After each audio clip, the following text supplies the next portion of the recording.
کچھ چیزیں ایسی ہوتی ہیں جن کا شریعت میں درجہ مباح کا ہے. کچھ احکامات ایسے ہیں جو مستحب ہیں، کر لیں تو ثواب ہے، نہ کریں تو گناہ نہیں. کچھ چیزیں ایسی ہیں جو سنت ہیں اور کچھ ہیں جو واجبات ہیں، فرائض ہیں، ضروریات دین کا حصہ ہیں. ان کو چھوڑے بغیر گزارا نہیں. ہمارے ہاں چونکہ بعض تقریریں روز ہوتی ہیں، الحمدللہ اسلامی ملک ہے، تو جمعے میں بیانات ہوتے ہیں. مختلف عنوانات پر علماء، خطباء، واعظین گفتگو کرتے ہیں. تو ہم سمجھتے ہیں بعض اوقات یہ تو روٹین کی بات ہے، لیکن اچھے طریقے سے اس کو سمجھیے گا کہ کچھ چیزیں دین میں واجب اور ضروری ہیں، ان کے بغیر گزارا نہیں. ان واجب اور ضروری چیزوں میں سے ایک چیز ہے نبی پاک کے اہل بیت کی محبت. یہ واجب ہے. صدر الافاضل سید نعیم الدین صاحب مراد آبادی رحمۃ اللہ علیہ فرماتے ہیں کہ یہ ضروریات دین میں سے ہے، واجب ہے. یعنی ایک ایسی چیز ہے جس کے بغیر گزارا ہی نہیں، ضروری چیز ہے. کس طرح واجب ہے کہ قرآن مجید نے اس کو خود بیان فرمایا. یہ قرآن مجید کی نص سے ثابت ہے. ہوا کچھ یوں کہ صحابہ کرام علیہم رضوان چونکہ نبی پاک علیہ السلام سے بڑا ٹوٹ کر پیار کرتے تھے، تو وہ کاشانہ نور پر ہر چیز کا خیال رکھتے تھے. انہوں نے ایک دن دیکھا کہ نبی پاک علیہ السلام کے ذمے ازواج مطہرات کے اخراجات ہیں، 4 شہزادیاں ہیں، حضور کے نواسے نواسیاں ہیں، مہمان آتے ہیں، ایک بڑا خرچ ہے. تو انہوں نے اپنی محبت سے، اپنی غلامی سے ایک ارادہ کیا کہ ہم نہ ہر مہینے کچھ نذرانہ جمع کر کے سرکار کی بارگاہ میں پیش کیا کریں گے. یہ نوجوان زیادہ توجہ کریں میری بات پر. جب وہ نذرانہ لے کے حضور کی بارگاہ میں حاضر ہوئے نا، تو انہوں نے عرض کی کہ یا رسول اللہ صلی اللہ علیہ وسلم، آپ نے ہم پر بڑے احسانات فرمائے ہیں، آپ نے بڑی تبلیغ فرمائی ہے، آپ نے بڑی کرم نوازیاں کی ہیں، آپ کی وجہ سے ہمیں ہدایت کا نور ملا ہے. ہم اس کا کچھ بدل تو نہیں دے سکتے، لیکن یہ کچھ نظر ہر مہینے ہم آپ کی بارگاہ میں پیش کریں گے اگر آپ قبول فرمائیں. ابھی صحابہ، حضور کے غلام، یہ کہہ ہی رہے تھے کہ اللہ تعالیٰ نے قرآن مجید نازل فرما دیا. فرمایا قل لا اسألکم علیہ اجرا الا المودۃ فی القربى. اے محبوب علیہ السلام، آپ اپنے غلاموں سے فرما دیں کہ میں تبلیغ دین پر تم سے کوئی اجر نہیں مانگتا، الا المودۃ فی القربى، بس میرے قریبیوں سے محبت کرتے رہنا. ازواج مطہرات سے، میری شہزادیوں سے، حسنین کریمین سے، مولا علی سے، میرے قریبیوں سے پیار کرنا. نوجوانوں، آج چونکہ دین کے معاملات میں بحثیں بہت ہوتی ہیں، تو بعض جو بڑے نکھرے اور واضح موضوعات تھے ان کو بھی لوگوں نے الجھا دیا. یہ بڑا سیدھا سادہ سا موضوع ہے، اس میں الجھنا نہیں ہے. ہم نے حضور کے جمیع صحابہ سے محبت کرنی ہے اور حضور کی اولاد کے بچے بچے سے پیار کرنا. آج تو لوگ بڑے دعوے دار بنتے ہیں نا، اور اپنے تئیں بڑے محب اہل بیت بنتے ہیں، لیکن جو انداز محبت اہل بیت کا فاضل بریلوی رحمۃ اللہ علیہ نے اختیار کیا، وہ کہیں اور نہیں ملتا. اعلیٰ حضرت فرماتے ہیں تیری نسل پاک میں ہے بچہ بچہ نور کا. یعنی ایک ایک بچہ، اور نسل نہیں، نسل پاک. تیری نسل پاک میں ہے بچہ بچہ نور کا، تو ہے عین نور، تیرا سب گھرانہ ہی نور کا. تو ان لوگوں کا اپنے دل کے اندر احترام پیدا کریں، پیار پیدا کریں، ان کے لیے جذبات عقیدت کے رکھیں. ہمارے دلوں میں ہماری اولاد کا پیار ہوتا ہے اور بڑی اچھی بات ہے. بزرگوں کا، والدین کا پیار ہوتا ہے، بڑی اعلیٰ بات. جائز طریقے سے کمائی ہوئی کمائی کا بھی پیار ہو تو اچھی بات ہے. آپ کے پاس کوئی ذمہ داری ہے، کوئی خیر کا کام ہے، آپ محبت کرتے ہیں، اچھی بات ہے. لیکن یہ ساری محبتیں دل میں موجود ہے، ٹٹولو تو صحیح ہے. کیا حضور کی اولاد کی محبت بھی موجود ہے؟ اس پر غور کریں. بہت ساری ابحاث میں اصل چیزیں میں پھر آپ کے ذہنوں پر دستک دیتا ہوں. دل سے پوچھنا، کیا امام حسن کے نام پر وجود میں کوئی کپاہٹ طاری ہوتی ہے؟ کیا امام حسین کا نام پاک آئے تو خون میں کچھ گردش محسوس ہوتی ہے؟ کیا مولا علی سیدہ پاک کے مقدس ناموں سے ہمارے اوپر وجدانی کیفیت آتی ہے؟ یہ پیار کریں حضور کی اولاد سے، بحث نہ کریں. اور ایسے لوگوں سے بھی بچیں جو ہمیں بلا وجہ کا الجھاتے ہیں. ہم ان کے غلام ہیں، ہم نے غلامی کرنی. ہم حضور کی اولاد پاک کا صدقہ کھاتے ہیں، ہماری اولادیں پلتی ہیں. ہمیں وہ غلامی کرنی ہے، عقیدتوں کے، احترام کے، محبتوں کے رشتے قائم رکھنے. دیکھو حضور کس ترتیب سے اپنی اولاد کی محبت بیان کرتے ہیں. نبی کریم علیہ السلام فرماتے ہیں اللہ سے محبت کرو، تمہیں نعمتیں دیتا ہے، تمہیں رزق دیتا ہے. یہ ذرا فلسفہ سمجھیے گا. اس حدیث پاک میں جو خاص جاذبیت ہے، جو حکمت اور دانائی ہے، اس پر غور فرمائیے. کریم فرمانے لگے اللہ سے محبت کرو، وہ تمہیں رزق دیتا ہے، اور مجھ سے محبت کرو، میں اللہ کا رسول ہوں، میں اس رب کا رسول محبوب ہوں، مجھ سے پیار کرو. اور کریم فرمانے لگے میری اہل بیت سے محبت کرو کیونکہ میری اولاد ہے، میری اولاد، اس سے پیار کرو. یہ محبت اس لیے ہے کہ وہ نبی پاک کی اولاد. اور ہم تو وہ لوگ ہیں جو اپنے استادوں کے بچوں کا بھی احترام کرتے ہیں. نہیں سمجھ آئی؟ اب ماشاءاللہ جتنے آپ اندر بیٹھے ہیں اتنے ہی باہر کھڑے ہیں. آپ جہاں بھی کھڑے ہیں بڑی تعداد میں کھڑے ہیں، اور اس موسم میں کھڑے ہیں، اور اتنے شارٹ نوٹس پہ اتنے لوگ آئے ہیں. لگتا یہ ہے کہ یہ اللہ کا فضل ہے کہ حضور کی اولاد کے نام پر اتنے لوگ جمع ہو گئے. اب آپ غور فرمائیے اور سمجھیے. ہم تو اپنے استادوں کی اولاد کا بڑا احترام کرتے ہیں، اپنے مشائخ کی، پیروں کی اولادوں کا احترام کرتے ہیں. کیوں؟ کہ ہمیں ہمارے بزرگوں نے بتایا کہ اصلہ نال جے نیکی کریے او نسلاں تاک نہیں بھول دے. کسی اصل پر احسان کرو نا تو وہ کئی نسلوں، اپنی اگلی نسل کو بھی بتا کے جاتا ہے یہ میرا محسن ہے. اصلاں نال جے نیکی کریے تے نسلاں تاک نہیں بھول دے. ہاں بے اصلاں نال نیکی کریے، بے اصلاں نال نیکی کریے تے پھل کنڈیاں نال تول دے، پھر حالات خراب ہو جاتے ہیں. بلکہ کسی نے یوں بھی کہا کہ بے اصلاں نال نیکی کریے تے پٹھیاں چالاں چل دے، وہ الٹ کام کرتے ہیں. تو دوست، ہم تو اپنے بزرگوں کی اولادوں کا اور استادوں کی اولادوں کا احترام کرتے ہیں. تو جو نبی پاک کی اولاد ہے، جو حضور کا مقدس خاندان ہے، اس کے لیے کتنی کو عقیدت ہمارے دل میں ہونی چاہیے، کتنا کو احترام ہونا چاہیے، کس حد تک بڑھ کے ہمیں اپنی عقیدتوں، ارادتوں اور محبتوں کا اظہار کرنا چاہیے.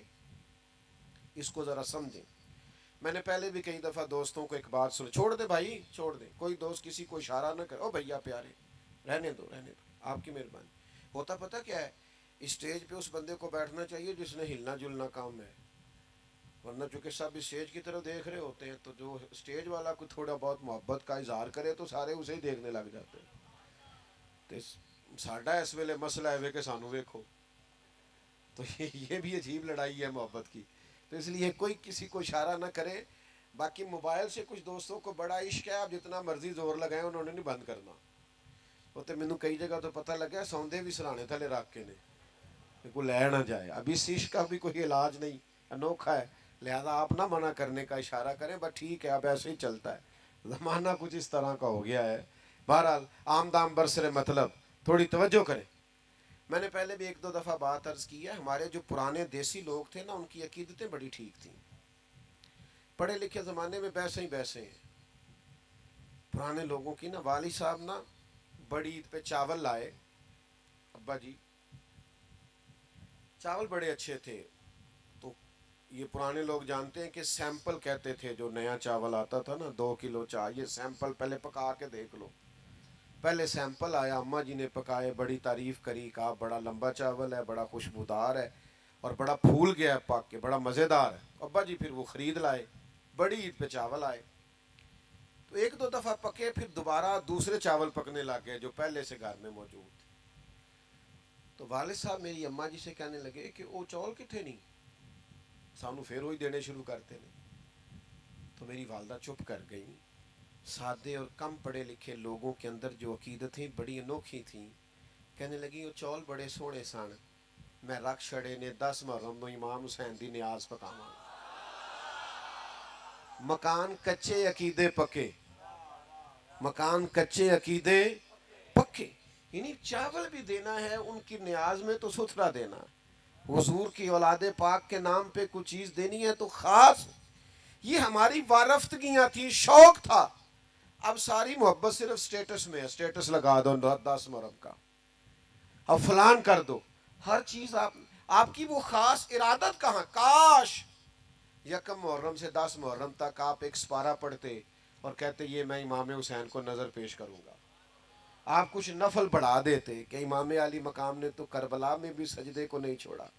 کاش آپ حضور پر, نبی پاک کے آل و اصحاب پر درود پاک بڑھا دیتے کہ میں نے زیادہ درود پڑھنا ہے اس لیے کہ یہ ایام ہیں ان کی شہادت کے. لیکن ہم اصل سے ہٹ گئے. وہ نورانیت, وہ عقیدتیں, وہ احترام, وہ خاص جذبات, وہ خاص انس حضور کی اولاد پاک سے. بحث ہی بحث ہے, جتنی مرضی کرا لو, لیکن وہ خاص چیز نہیں رہی. اپنے اندر عقیدت پیدا کریں, احترام پیدا کریں, جذبات پیدا کریں. ہمارے بزرگ سادات کا بڑا احترام کرتے تھے, وہ حضور کی نسل کا بڑا احترام کرتے تھے. صحیح العقیدہ سادات کے اکرام بڑے کرتے تھے. لیکن ہماری نئی نسل میں تو وہ ذوق شوق ہی نظر نہیں آتا. تو پہلا سبق آج کا یہ ہے کہ حضور کی اولاد کا پیار ضروریات دین میں سے ہے. اس کو اختیار کریں, اپنے دلوں میں پیدا کریں. خاص وارفتگی چلے اس طرح کریں, 9-10 محرم کا روزہ ہی رکھ لیں کہ میں ان کی یاد میں اس عبادت میں مشغول ہو گیا ہوں, کچھ تو کریں. اور یہ بڑی برکت والا روزہ ہے.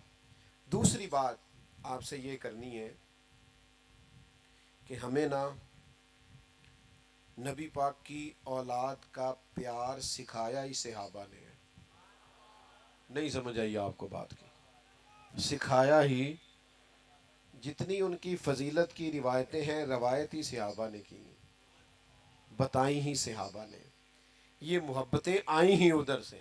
ہمیں حضرت عمر نے تو سکھایا ہے حسنین کا اکرام کیسے کرنا ہے, حضرت ابو ہریرہ نے تو سکھایا ہے, انہوں نے تو ہمیں سکھایا ہے. کچھ لوگ نا بڑا مکروہ دھندا کرتے ہیں,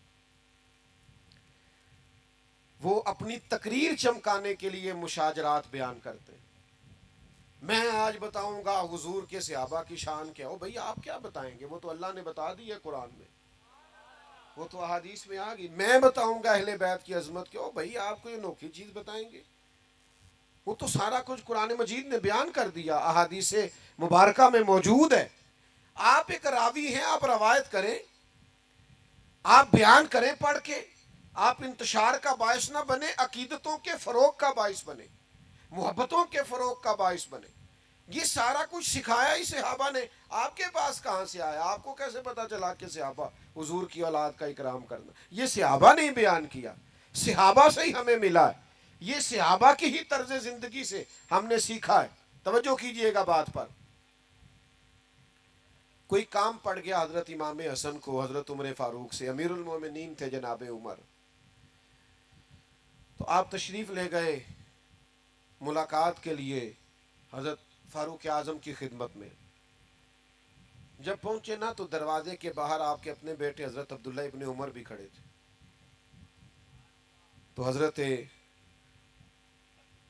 امام حسن رضی اللہ تعالیٰ عنہ جناب فاروق اعظم کے صاحبزادے سے کہنے لگے آپ یہاں کیوں کھڑے ہیں؟ تو فرمانے لگے کہ والد صاحب کے پاس نا کچھ مہمان آئے ہیں، تو کوئی میٹنگ چل رہی ہے، کچھ گورنر حضرات بیٹھے ہیں، تو مجھے انہوں نے کہا تم ذرا باہر کھڑے ہو، کوئی بات کر رہے ہیں وہ، تو میں آ گیا ہوں۔ تو امام حسن فرمانے لگے ٹھیک ہے، میں بھی ظہر کے وقت مسجد میں مل لوں گا، مجھے کوئی کام تھا۔ تو حضرت عبداللہ فرمانے لگے نہیں آپ چلے جائیں، آپ تو حضور کے شہزادے ہیں۔ انہوں نے کہا نہیں وہ مصروف ہیں، انہوں نے کہا بھی، لیکن امام حسن واپس تشریف لے گئے۔ جب جناب عمر فارغ ہوئے تو حضرت عبداللہ ابن عمر نے بتایا کہ امام حسن آئے تھے۔ تو حضرت فاروق اعظم فرمانے لگے روکا کیوں نہیں، مجھے بلایا کیوں؟ عرض کی حضور میں نے ان سے کہا تھا، عرض کیا تھا، پر وہ چلے گئے۔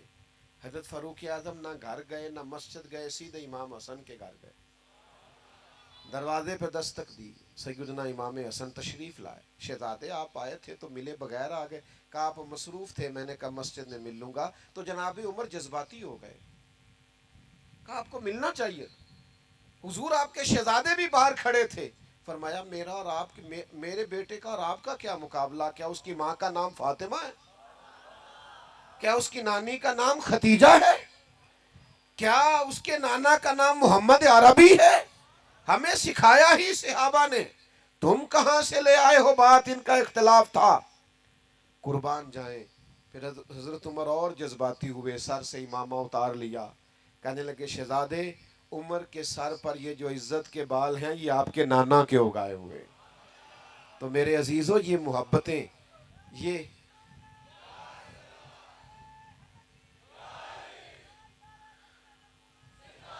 ہمیں سکھایا ہی۔ حضور اللہ علیہ نے ایک بات لکھی،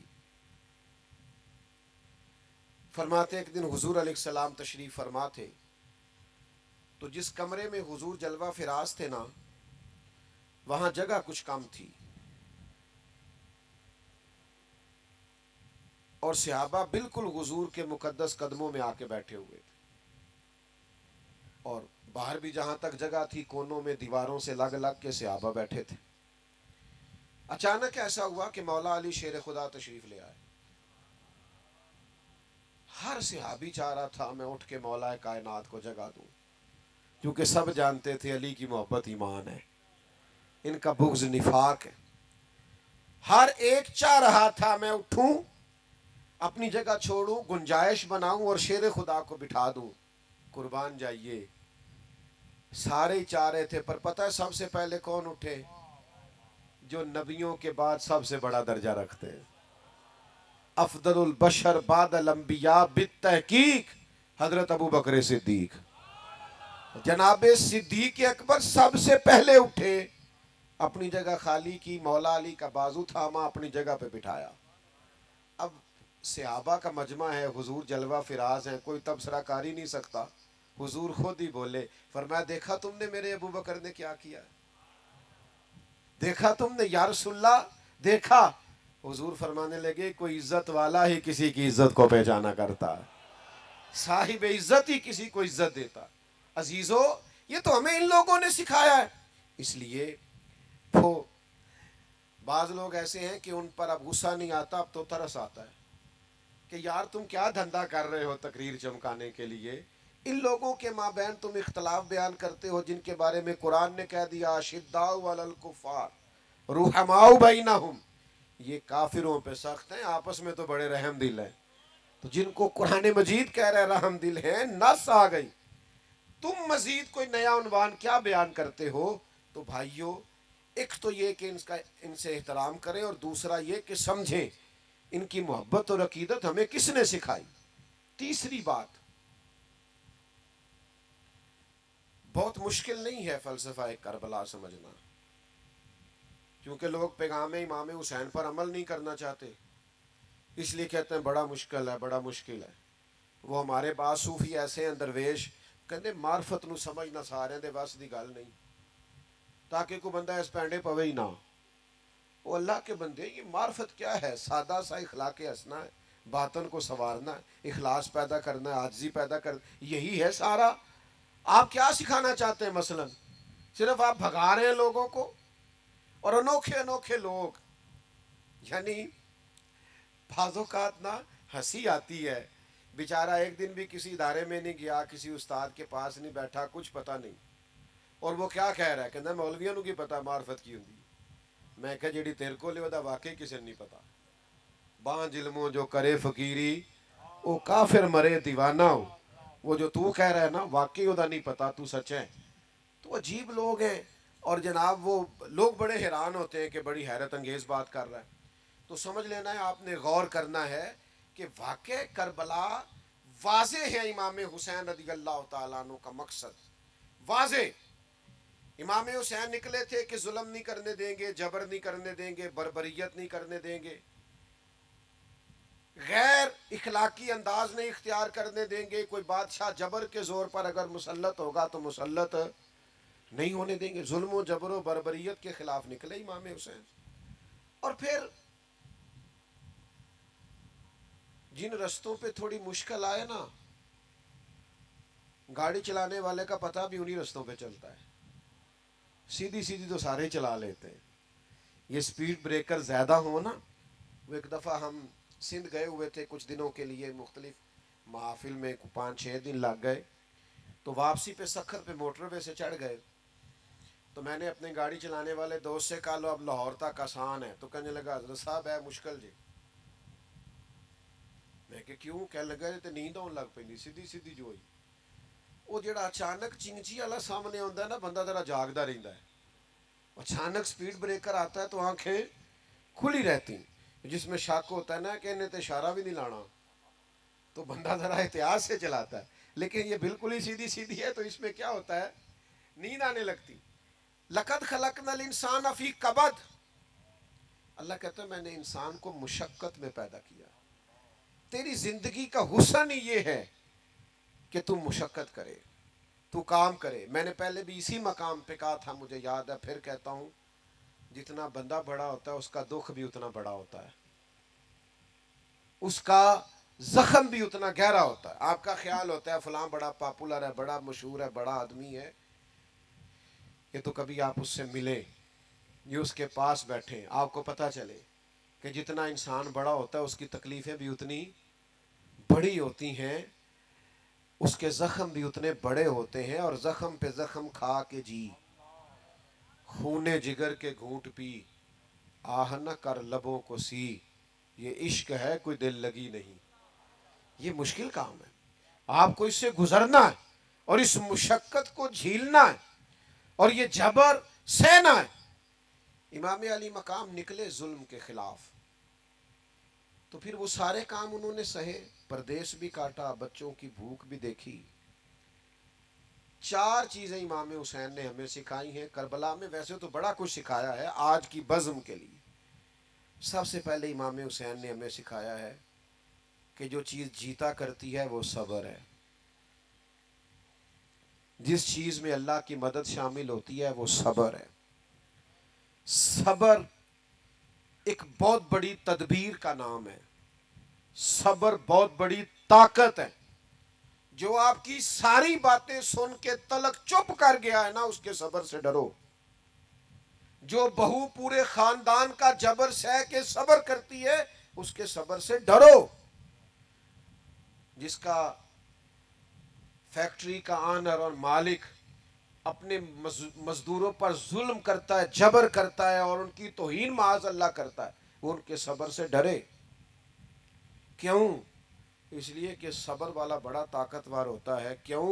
کہ ان اللہ مع الصابرین، صبر کرنے والوں کے ساتھ اللہ۔ میدان کربلا میں کیا جنگ تھی؟ ہزاروں کے لشکر سے 72 لوگوں نے لڑنا تھا۔ اس جنگ، وہ جنگ تلواروں کی تلواروں سے نہیں تھی، نیزوں کی نیزوں سے نہیں تھی۔ کربلا میں ظلم کی جنگ صبر کے ساتھ تھی، جبر کی جنگ صبر کے ساتھ تھی۔ صبر جیت گیا اور ظلم ہار گیا۔ وہ جو جیت گئے وہ حسین ہے، اور جو 4 سال حکومت کر کے ہار گیا وہ یزید ہے۔ تو عزیز، صبر اپنی زندگی میں پیدا کریں، حوصلہ۔ ہمارے اندر نا بڑی بے صبری آ گئی ہے، منٹ منٹ پہ تلخ ہوتے ہیں، لڑائیاں ہیں، جھگڑے، حوصلہ نہیں، برداشت نہیں، قوت نہیں۔